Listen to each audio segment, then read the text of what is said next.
Perplexed by these charges.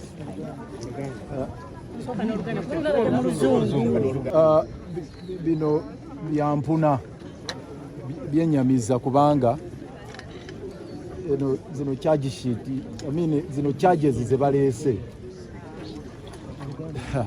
simanyi na bwe tuyinza kuzidescribinga naye nga bintu bya kigwagwa kyenyinza okugamba bya kigwagwa ne bwe baali badde nga baagala okuteekawo ebisangosango bye bajweteka ku muntu obaako wogamba nti kale biriko akantuntu akatonotono koyinza okugamba nti beekuusa ku kiyinza okubanga ddala kyaliyo naye eno biringa byolaba ebiri mu muvi mu katemba muvi nti omuntu agamba nti emisango yagiddiza Athens mu Greece n'agiddiza mu Geneva Switzerland n'agiddiza Kenya n'omuleeta mu court martial. Bino bitumazeeko ebyewungula kubanga bw'otunuulira charge sheet nga bweri terina n'akamu n'akettondo bwekwatagana n'amateeka. Bino babikoze mu ngeri ya kikawuboyi gye bayita kangaroo style. Semateeka wa Uganda yenna tebamutunuuliddeeko n'akamu balinyiridde mulinnyirire.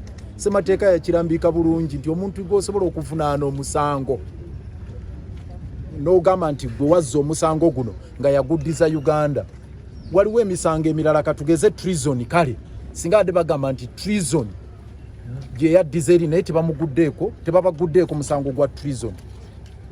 UPDF Act n'amateeka gano amalala galaga nti emisango oyina kubavunaana gye bagamba gye baddiza wano singa ebadde treason baaliga nti kale mwagiddiza eri naye n'obateekako being in possession of a firearm nti wayina pistol kyamenya amateeka agaawa ne batagateekamu nti which is a monopoly eya defense forces ezaawa ne bataziteekamu. Kenya yennyini gye bagamba gye babasanze ku Riverside oba wa tenna complaininga nti waliyo abantu abayingidde ewaabwe bweru w'amateeka nga balina ne pistol. Kenya tenna ba complaininga naye bano ne bakikola bwe batyo. So bino ebisango byakujwetekawo bujwetesi okugezaako okola gye bayita persecution naye si byamateeka. Bino bye tulimu kati si mateeka wabula tuli mu nkola y'abantu abakola ebintu ebyekikawuboyi. Ekirala twagala okuteeka gavumenti ya Kenya ku nninga. Abantu bano baavuddeyo batya ne bajja wane Kenya. Bava batya Kenya ne bajja Uganda. Tebayise na mu immigration. Dr. Besigye ne Obed baafuluma nga bayise mu immigration ku airport Uganda wano ne bayingira Kenya ne babastampingira mu passport zaabwe bakomawo batya eno nga tebayise mu process yemu. Kenya government nesigala nga ifuuse kyesirikidde. Tubalaze emitendera giri ebiri mwosobola okuddiza omuntu mu mateeka. Either okoze extradition nga ono yaleka eno emisango gye yazza n'adduka kye bayita okubeera fugitive ne bagamba mutuyamba oyo omuntu eyazzeeyo mu ggwanga ewammwe yaleka eno emisango gy'azizza egiri mu kooti. Ekyo si kye bagamba. Ekyokubiri ye deportation. N'oyingira Kenya mu bumenyi bw'amateeka oba n'oyingirayo mu mateeka n'oddizaayo emisango. Naye mu cases zombi gavumenti ye Kenya yeyina okusooka okomplaininga. Bw'ebeera extradition Minister wa Foreign Affairs zona alina okuwandiikira Minister munno we Kenya ekitaabaddewo. Ate ne bayita mu gye bayita judicial process eye Kenya.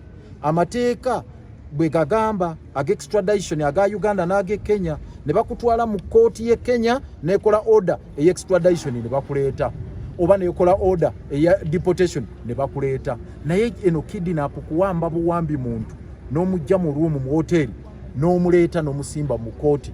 Twagala okubuuza gavumenti ye Kenya nti kaakati tekikyali safe mu Uganda yenna ddala opposition okulinnya ku territory yabwe Kenya kubanga guno si gwe mulundi ogusoose. Tulina abakulembeze baffe 36 abakwatibwa ekisuumu ne bakomezebwawo mu nkomyawo y'emu kaakati bakikoze ne ku mulundi guno. So twagala okuteeka gavumenti ye Kenya ku nninga etubuulire kaakati forces za Uganda eza security aba ISO ba SO ba UPDF basalimbanga bwe baagala mu Kenya ne bakwata omuntu nga bwe baagala ne bamujimba jeke ne bamutikka mu birole ne batambuza ne bakomyawo eno nga bwe baagala. Gavumenti ye Kenya kyerina okukitunyoyo kubanga ekyo kimenya mateeka. Ye bino byeboogera Pan-Africanism, byeboogera East African Community. East African Community kubanga buli munna Uganda abeera fuyo okutambula mu nsi za East Africa. Kakati nakyo tekikyaliwo mu mateeka, bakwata bukwasi ng'akwata akanyonyi n'okasuka n'oku pick up n'okomyawo eno. So ekisembayo kyekyokuba nti gino emisango gye boogera Switzerland, simanya Greece, simanya wa zeze ensi zaayo nga zigamba ki? Switzerland yegamba ki ku nsonga eno? Greece yegamba ki gyagamba nti bano gye batuula okugamba nti bateesa ku by'okukwata emmundu nekino nekiri? Egyo gyonna emisango tebasobola gibaggulirako wano nga tebayise mu mateeka ge Switzerland, tebayise mu mateeka ge Geneva, ge Greece n'amateeka ge Kenya. So bali wano mu bweru w'amateeka ne lwakuba nti eno Kangaroo Court tetusuubirayo nnyo kyabakulu. So bagambye ruling yanga 2 katuddeyo tutuule ne dokita n'abalala ne tiimu yaffe y'abannamateeka ate tusala amagezi kubanga eno kooti twagitwalako dda mu Constitutional Court mu musango gwa Kabaziguruka. Era kooti etaputa ssemateeka Constitutional Court negamba kimenya ssemateeka okuleeta ba civilian wano mu kooti eno n'obagulako emisango nga si basirikale. Attorney General ne government ne bagaba bajulidde apiiru Owiny-Dollo yakyagituulidde. Era tugamba okubonaabona kw'abantu baffe okusigala nga bakyabaleeta wano abatali b'amagye. Owiny-Dollo yavunaanyizibwa ku bino byonna.